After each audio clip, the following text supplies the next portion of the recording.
Aujourd'hui, la principale actualité vient d'Ukraine. Ici, la Russie a tenté de reprendre l'initiative après des mois d'impasse persistante et a lancé une offensive de printemps à grande échelle. Cependant, leurs assauts n'ont pas commencé comme prévu, et le chaos qui s'en est suivi a même conduit certaines unités russes à s'attaquer par erreur entre elles. L'offensive de printemps a été lancée sur une ligne de front d'environ 100 km, s'étendant de Uliepol à Pokrovsk. L'objectif était de reprendre le terrain perdu et de briser l'impasse opérationnelle qui avait perduré pendant les mois d'hiver. Selon Robert Brovdi, commandant des forces ukrainiennes de systèmes sans pilote, les troupes russes ont mené des attaques coordonnées sous un épais brouillard dans les régions de Donetsk et de Zaporijia. Les assauts impliquaient un mélange d'infanterie, de véhicules blindés et de motos avançant sur plusieurs axes simultanément, tentant de profiter des mauvaises conditions météorologiques pour étirer la défense ukrainienne. Le premier axe d'attaque dans ce secteur impliquait la 40e brigade de marine russe, qui a tenté de percer en direction de Uliepol. Après une tentative infructueuse d'infiltration de la zone avec un petit groupe d'infanterie, ils ont intensifié l'attaque en engageant des véhicules blindés. Une colonne composée d'un char Tortue, d'un véhicule blindé de transport de troupes et de 2 véhicules tout-terrain transportant des soldats a avancé sur la route de Malinivka vers Uliepol. Le mouvement a été détecté. Malgré le blindage lourd et les éléments rapides, des frappes coordonnées de drones ont stoppé l'assaut et détruit les véhicules un à un. Les soldats survivants, qui ont tenté de se mettre à l'abri dans des bâtiments voisins, ont été suivis après avoir débarqué, tandis que l'artillerie et les drones étaient appelés pour les éliminer. L'autre groupe d'assaut russe a tenté d'avancer à bord d'un véhicule de combat blindé et de progresser au nord de Uliepol pour y déployer de l'infanterie. Des images géolocalisées montrent comment le véhicule a été détruit avant de pouvoir atteindre son objectif.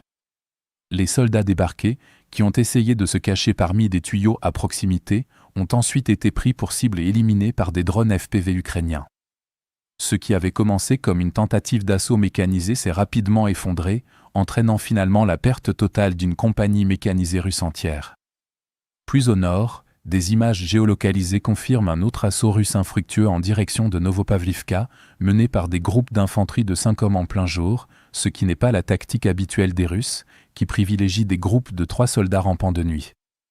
Les véhicules ayant déjà été perdus lors des attaques précédentes, les forces russes ont tenté d'avancer uniquement avec de l'infanterie, mais un fossé anti-char local a considérablement ralenti leur progression, les exposant ainsi. Malheureusement pour les Russes, cela en a fait une cible facile pour les tirs de drones FPV ukrainiens, qui ont alors fait des blessés et des morts, stoppant leur assaut. Près de Pokrovsk, les troupes russes ont tenté d'avancer vers Rychin, des images de combat de la zone montrant comment les forces ukrainiennes ont repoussé un assaut à moto impliquant 13 motos russes. Elles ont été utilisées en raison de leur rapidité pour approcher rapidement du village et réduire l'exposition aux drones, mais les défenseurs ukrainiens ont réussi à détruire 9 motos dès l'approche, puis à éliminer les 4 restantes à l'intérieur du village. Les soldats survivants ont ensuite été pris pour cible par des drones FPV, ce qui a entraîné la mort de tout le groupe d'assaut.